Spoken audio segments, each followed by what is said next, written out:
that have been trying to get the city to respond to some needs, parking and other issues that they have in that part of our community. And it's been a deaf ear, and a deaf ear, and a deaf ear. And now we have a campaign. So all of a sudden we have a solution, but it's not to solve the problem of parking. It's like, okay, how can I divide up people?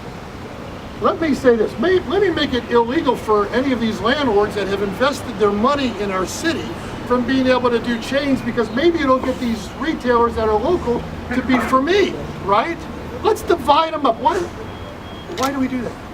Why don't we sit down together and figure what are the issues, and let's solve the issues together, rather than throw proposals on the table designed to divide people up into winners and losers. That's not the way I operate. People that know me know I sit down and I try to solve problems and bring people together, not win by dividing them up. And by the way, you're going to hear a lot about Republicans and Democrats in the next few months, because that's the only thing they have, folks. They have no record they can run on. They have no successes. I love their ad. They're calling the pier a success. They're calling the sewage system a success. It's amazing. So if you can't run on your record, then you look for other ways to divide, right? Let's say they're Republicans, I'm a Democrat, there are more Democrats than Republicans. Let's say we're all for the Democrats and we hate the Republicans, right? That's what's going on. That's what's going on. You know what, the newspaper, when I was mayor, they tried to do an expose on me. They do that every 3 or 4 days. And they said, they did, I was in office for 6 months, and they went and investigated who I had hired and who I had appointed to the office, because they was wondering if I was going to appoint Republicans. And they called me, the reporter called me, and actually, I love the newspaper. I love you, Adam. I love everybody. But they called me that day, and they said, Mayor, we did this. We went and checked the registration of everybody that you hired for office. And I said, okay, well, you know more than I do, because I never did. And they said, do you know you hired more Democrats than Republicans at the time? I said, please don't tell Governor Bush. He'll be really kicked off. I don't care. When you hit the city borders, Republicans, you know, when we run for office, we have to sign an oath of affidavit. These mayors signed it, these council members signed it, I signed it, Mayor Kreisman signed it. And that oath of affidavit said, I will not serve as a partisan in this office. This is a non-partisan office. And you are going to see everything.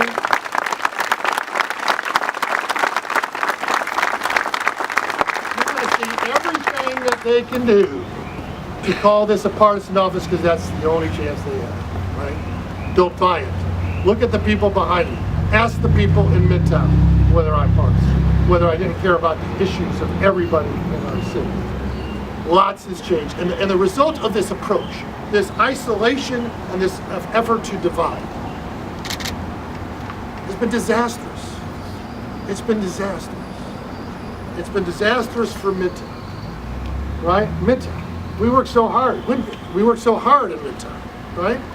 We did so much in Midtown. We put so much effort into Midtown. And we did it because it was the right thing to do. But what happened when Mayor Kreisman took office? Here's a promise you kept. Is he promised he was not going to build any buildings in Midtown. He said, you know what, I don't believe in building buildings like Mayor Baker. I believe in helping people. Well, I guess someone never really explained to him how when you build a clinic, people are getting helped inside that clinic, you know? And when you build a college campus, people get education so they can get jobs on that college campus. When you build a job corps site, people get training so they can get jobs at that job corps site. When you build a grocery store, then it helps eliminate a food justice. It gives people the opportunity so they don't have to take the bus. I talked to people who had to take the bus and try to carry 2 bags at a time and go back and forth because they don't have a grocery store. And so it's important, and that helps people. It's not just a building. It helps people with what is going inside the buildings. And Mayor Kreisman just doesn't do it. His deputy mayor, after they ignored the grocery store that we built and let it go out of business, his deputy mayor wrote a letter. It was the oddest letter. It said, you know what, the people in Midtown, they really, can't support a grocery store. So maybe it shouldn't have been done. That is the stupidest thing I've ever heard in my life. The people in Midtown deserve a grocery store, just like they deserve any kind of services you and I have in our neighborhoods, and they deserve to be a seamless part of our city.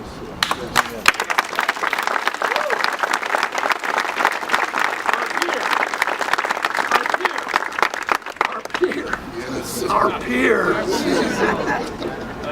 That pier, we've had an iconic pier on the waterfront since the 1920s, right? And when you watch this ad of the mayor's, I want you to think of two things when he brags about the pier. One is that when he ran for office, he promised that by 2015 he'd have a pier done, and we'd all be there enjoying it right now, right? Anybody been out there lately? 2 years later, we have a hole in the water. That's all we have. We have a hole in the water. And the other thing that he promised is that he was going to give the voters a chance. He was going to tell the voters that they were going to get to choose the design. That's what he told them. Go back and read it. He told them. And so we had a design competition. We had a bunch of groups. One of them, by the way, had 3 local architects. You might have heard this slogan recently in the mayor's office, keep local, buy local, all that. That was after he was trying to put the target on Central Avenue. But he's now saying buy local, buy local. We had 3 local architects from our community, including one who is world-renowned, designed Art Dali, and had been on the team that designed the pyramid at the Louvre. And they created a design called Destination St. Pete. That was a way of bringing us together, by the way, because it would keep the historic design that many people wanted, and would provide something new and cool that other people wanted, right? And the combination of the two was terrific. So we had a vote, and the people voted for that. And the mayor set up the process for the vote. The people voted, and they voted for that design.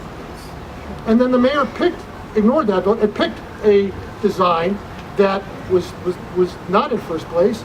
And people said at the time couldn't be done for the price and couldn't be done the way it was being proposed, right? That's what they said. So when the mayor was asked, well, didn't you promise the people to vote? He said, well, they voted. He said they voted. He said, I took it into consideration. What does that mean? Take it into consideration when you ignore the vote, right? And so where we are now is obvious. We have a pier that turned out couldn't be built the way it was and couldn't be done for the cost it is. So we have a watered down design that is anything but iconic. I don't think anybody will call that an iconic design for our piers. Is it something we're going to be proud about? No, I just can't imagine.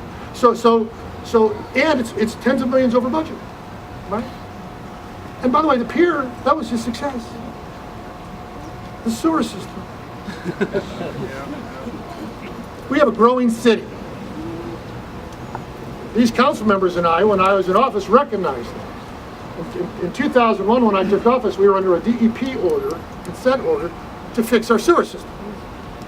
During the following 9 years, we spent $160 million on water and sewer capital improvements in our city. At the end of that period, we were, in 2010, off the DEP consent order, and we were named the best maintained big city sewer system in the state in 2010. So